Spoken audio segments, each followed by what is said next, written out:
Berkenaan dengan peristiwa ambruknya atap ruang kelas SMP Negeri 39 Palembang, Wali Kota Palembang Ratu Dewa meminta agar bangunan yang rusak agar segera diperbaiki tahun ini agar nantinya bisa difungsikan kembali untuk kegiatan belajar mengajar.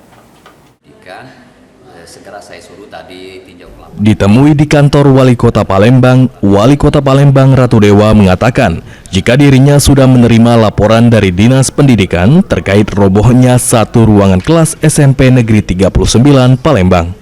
Oleh karenanya Ratu Dewa meminta kepada Dinas Pendidikan dan pihak sekolah untuk melakukan penanganan darurat agar siswa bisa belajar dengan memasang terpal di bagian atap yang ambruk.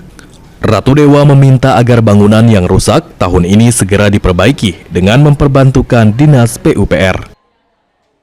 Kaitan dengan soal sekolah ambruk, memang saya pagi-pagi sudah mendapatkan laporan dari Kepala Dinas Pendidikan.